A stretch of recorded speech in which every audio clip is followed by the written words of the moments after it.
Folks, thank you for showing up to the Crossing South presentation here at the Travel Adventure Show. For those of you who know who I am and who have seen the show, thank you for heeding the call to arms, so to speak. Can you raise your hands who've seen the show? Okay, so it's a good percentage of the crowd. For those of you who do not know who I am and have never seen the show, we've just prepared a brief presentation to get you guys familiar, and then we get started. How's that sound? Okay, let's get it rolling.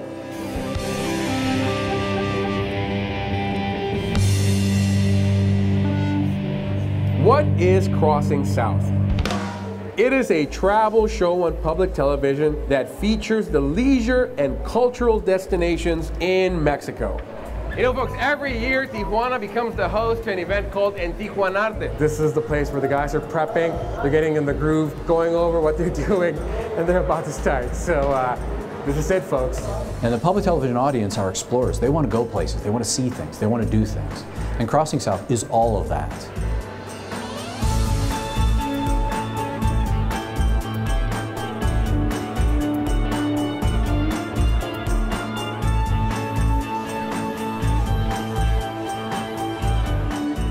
We show real places and meet real people in what turns out to be fantastic experiences.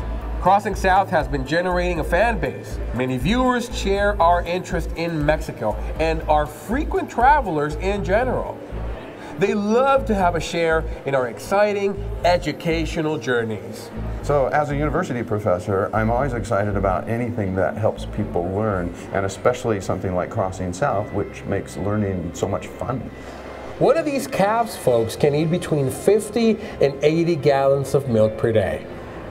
Oh, such a beautiful girl, such a pretty girl. This behind me is the water tank where they shot Titanic. I'm eating tripe, fried in lard. Oh boy. A duck, such a beautiful creature. It is. Let me just try a duck taco. Yeah. This helps us to give the color in the beer. We eat foods, taste drinks, go fishing, visit sports teams, meet scientists, traverse landscapes, interact with nature, meet great people, and enjoy all sorts of activities as we immerse ourselves in an interactive exploration.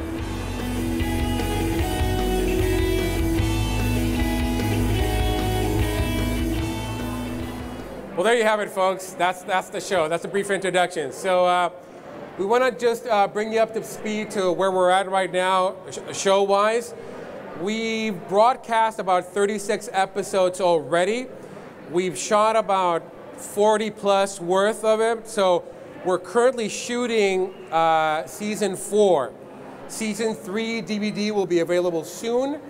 And we also want to talk about the reach the show's having. You know, at the beginning, we thought maybe the show was kind of regional, so it'd be hard to generate broader interest from places beyond driving distance to Baja. But fortunately, that's not the case. And right now, as we speak, the show is being syndicated nationally in Spanish through the VEME network. That's the 4th largest network in Spanish in the US. Now, I didn't get to dub my own voice. They sent it to Venezuela, so it's a very comical voice.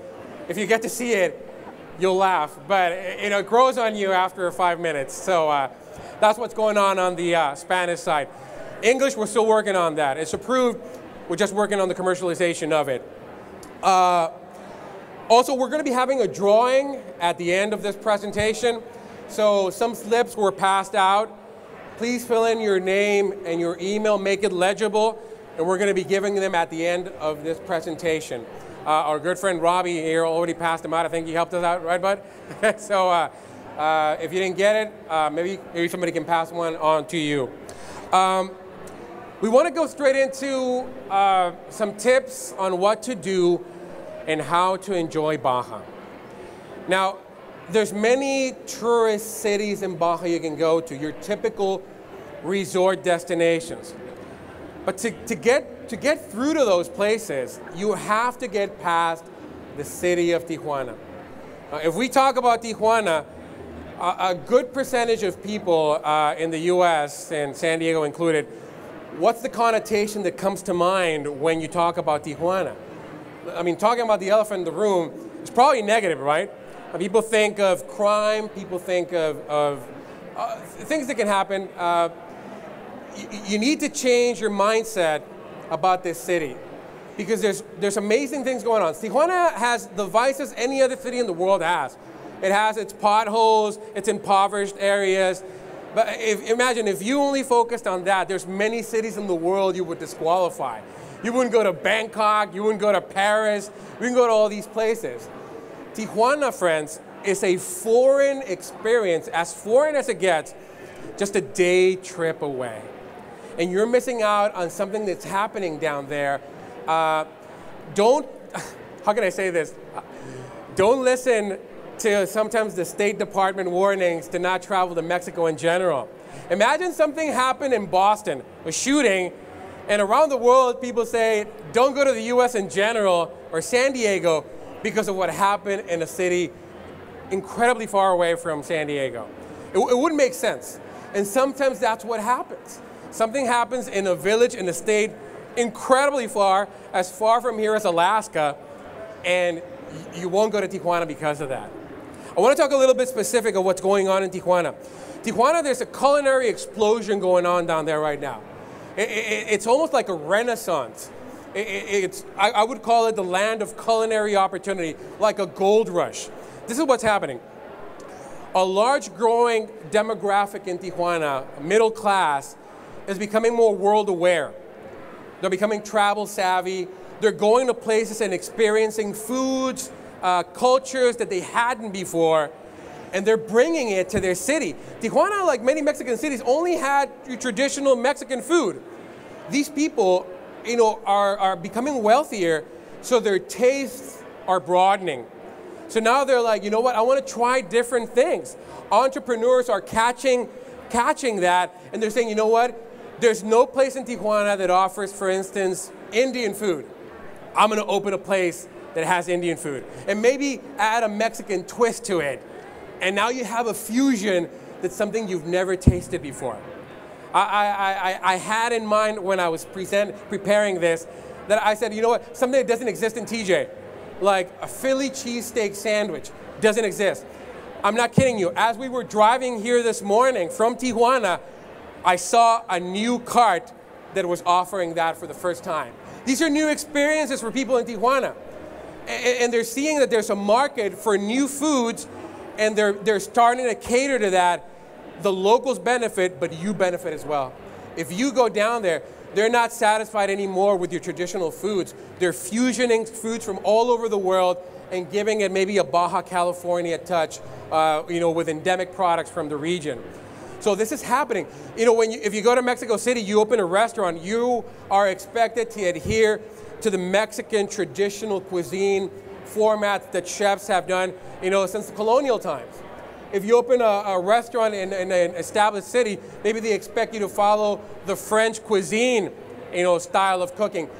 In Baja, friends, there's no limits, there's no constraints, they can go anywhere they want, and they're doing it. So there's these eclectic, hip experiences to be had in TJ, and if you deprive yourself because of a preconceived fear that's really non-existent, you will be missing out on fantastic, unforgettable experiences in this city. Thousands of Americans are crossing every day, and you're not seeing news of, oh my goodness, Americans are being massacred in Baja, send the tanks across to save them, right? That's not happening.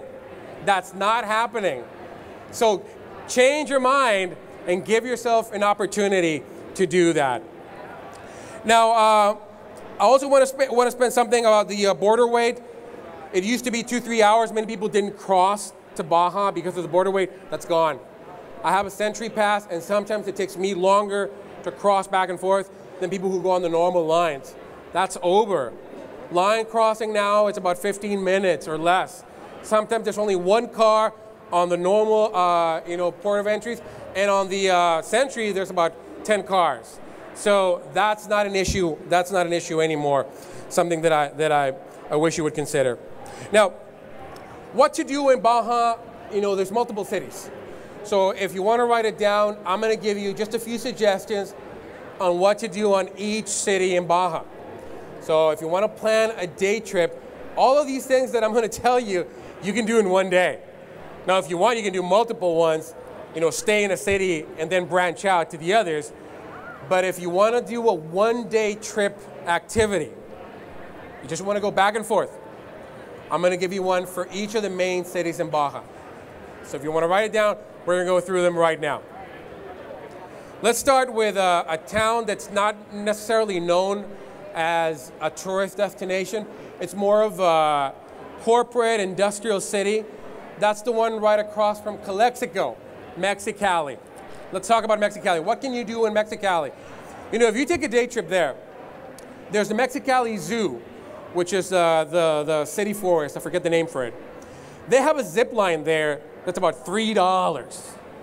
So you show up there. I mean, the cheapest one in Baja next to that is about between $25 and $35. This one is $3. So if you don't care for the animals, if you don't care for anything else, just want to have a fun ride, you can hit that thing and go as many times as you want. $3 to go on a zip line. It's pretty fun. I'm scared of heights, but I did it for you folks. I did it for the show, okay? Anyone who knows me, I'm petrified of heights. The lead up to it going up is super scary, but yeah. Now that restaurant you're seeing right there, we're talking about fusions, we're talking about twists, different changes in what Baja people are doing. Mexicali, it's known for its Chinese food. It's really good Chinese food. I truly recommend it. And they have their traditional Chinese food restaurants. But that restaurant right there is called Beijing. Those guys are making fusions and new style of food, giving the Chinese traditional plates a different twist on it. The guy is second generation Chinese. He knows perfect Spanish now. His kids are trilingual Spanish, English, and Chinese, and they're making delicious food. I had a couple tell me that when they saw that episode, the one you saw right now, those images, they saw that episode, they're like, honey, let's go right now. They literally hopped on the I-8 to Calexico, crossed over, had that meal, said it was fantastic, and we're back home that evening. It's something that can be done in one day. Now, another thing in Mexicali that you can do is sandboarding. If you saw that episode, I spent all day on my butt. Yeah, that was very painful. They did an international competition in this place. Turns out, nobody knew Mexicali had these dunes. So many places, the venues where international competitions for sand surfing happens are already used a lot. There's a lot of traffic. It's like, kind of like when you go during winter season to Big Bear Mountain to ski. So it's a lot of traffic. These are pristine. They're barely used. So they were telling me that internationally, they're rated as very high up there, as a place to engage in this sport. All this you can do in one day. That's Mexicali. That's some of the activities that you can do. Let's go to another little town, the town of Tecate. Tecate is considered among Mexico's pueblos mágicos, magical villages, because it's a very quaint, cozy little town that is equivalent to some of the little towns and villages in southern Mexico. Now, a thing you can do, there's hardly any wait time on that port of entry.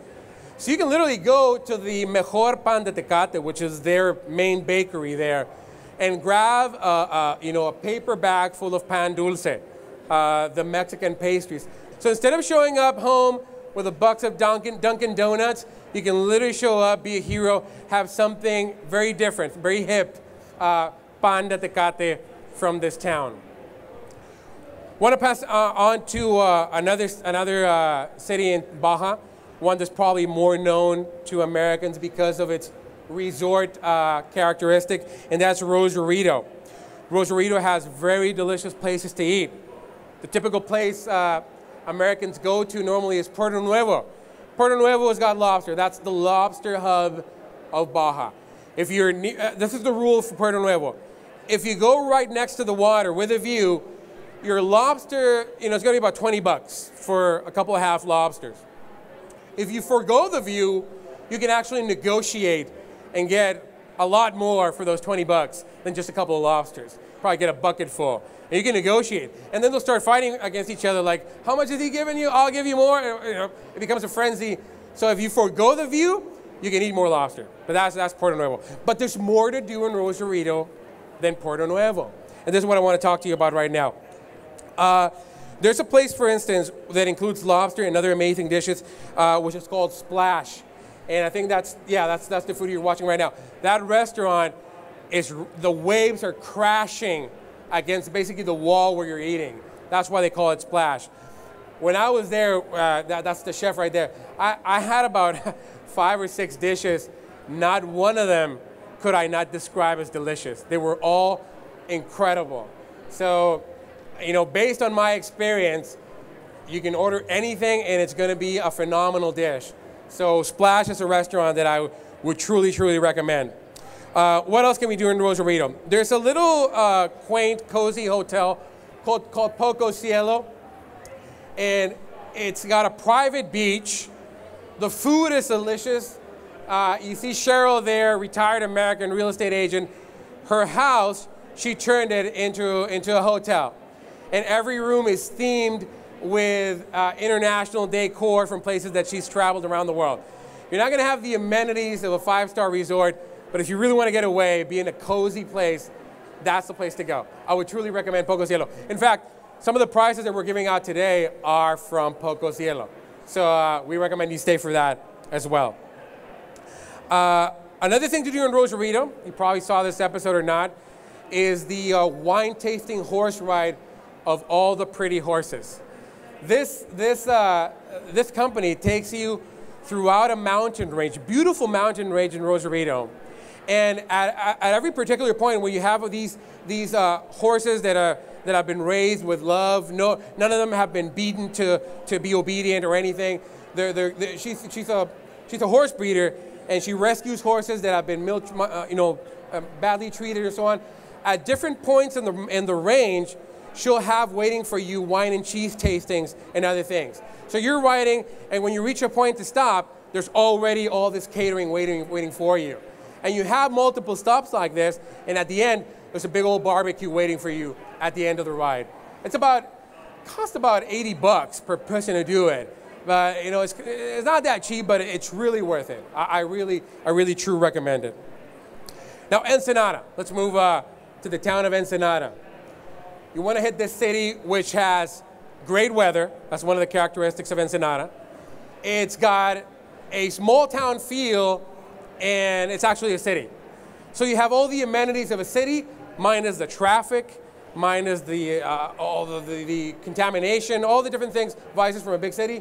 That's Ensenada. Now that restaurant you're seeing right there is the Rey Sol. That's a multiple French generation family that owns that place.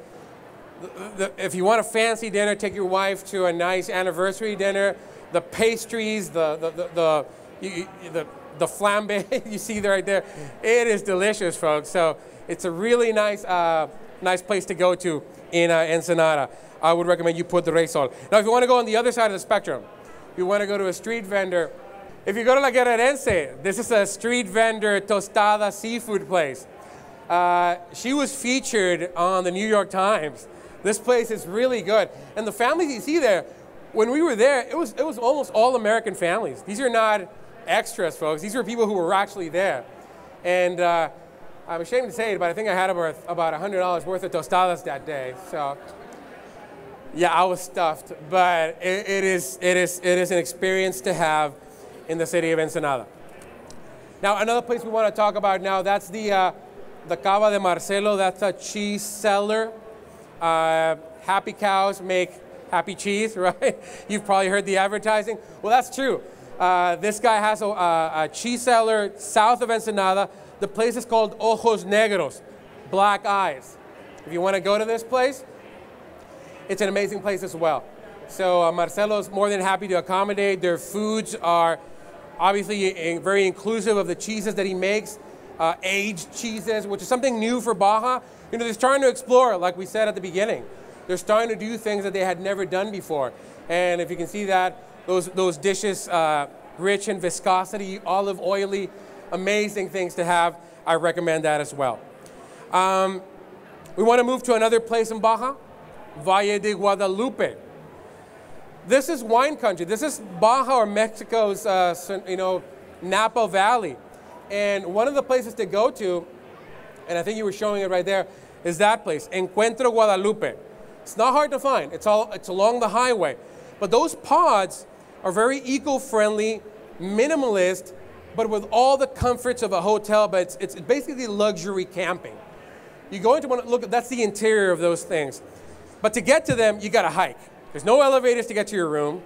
You have all the amenities, like a pool, like an area for barbecues, but you have to hike to all these places. So if you want to stargaze, you want to have the comforts, but at the same time be outside in nature and have this amazing experience, you can hit this place. The type of tourists that are going to that place are from Asia and Europe because it's a very unique place. It's very creative, very original. Not a lot like them in the world, so that's the kind of traffic it's getting.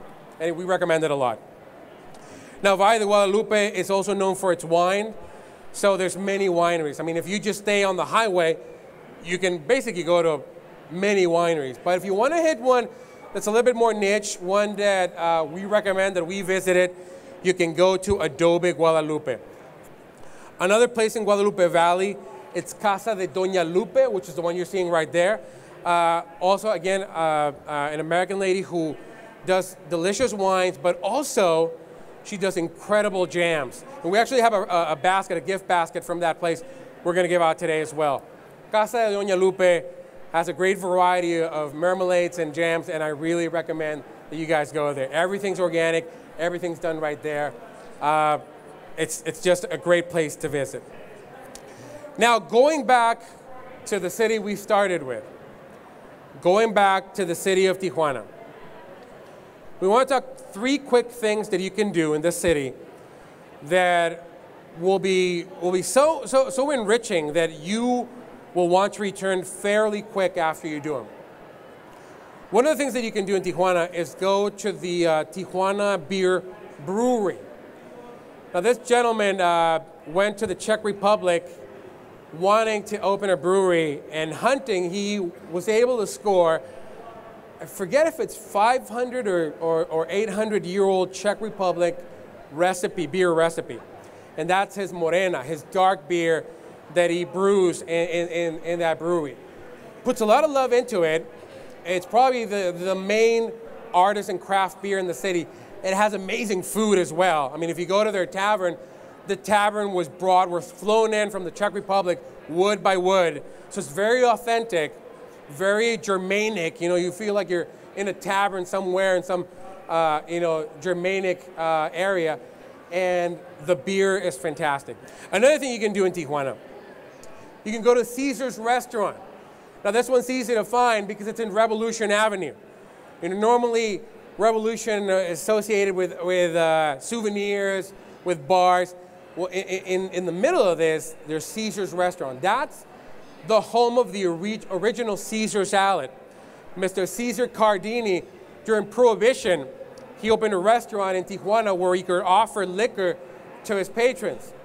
And this guy is the one that developed that dressing, and it's tableside made right there whenever you order the Caesar salad in Tijuana, in Revolution Avenue. Another one, which is a new one that you can have, it's called La Justina. That's a chef, an American chef called Chad White, who partnered with Mexicans and opened a restaurant in Revolution Avenue as well. I'm telling you, I had a lot of dishes here. You go there, I recommend you have the pork belly. It is phenomenal. So Chad is including many of the dishes typical to Baja California, and giving that whatever twist from whatever his own training as a French-style, trained chef is. These places are starting to spring up in Revolution for the benefit of locals and for your benefit as well. It's an amazing experience that you can have now, a more enriching experience for visitors of Tijuana. Mazateños, those are arguably the best shrimp tacos in all of Baja. The Mazateño tacos. I'm not kidding, folks. I mean, the camarón enchilado, the spicy shrimp taco, they won a taste test award in an LA street food fest in Pasadena. So imagine, people from all over the states went over there. They won first prize. They're that good. So if you want to have amazing shrimp tacos, I would say go to Mazateños over there. Now, talking about tacos, I want to tell you, try the street food tacos, friends. Don't be afraid of them. You know, the people who go to street tacos in TJ are not just people who you might consider, you know, lowly. There's executives, lawyers, judges. They're right there eating street tacos with everyone else. And many Americans who are brave who have gone down there and discovered them. You know, do not be afraid of them. Folks, if you want to have a truly foreign experience, to have this, you would have to fly to South America. You would have to go to Brazil, to Argentina, where even this is kind of violent. You know, you're in the stands, there's cages so people don't rush the field. If you want to have that experience minus the violence, meaning immersed among Mexicans, imagine you go to a Chargers game, feel the electricity at an MLB, World Series, Super Bowl, but very foreign, European, South American. Go to a Xolos game. Any given day, 20% of the people in that stadium are from the US, are from LA, San Diego, in between. There's kids. It's a really fun family atmosphere. You want to feel in a foreign environment that'll make you feel electric and come back. I want to come back to the city. Go to a Xolos game. They're doing really good this year, so I recommend you do it. Folks, thank you for being here. Thank you. We hope you enjoy it, and we see you when you cross south, all right?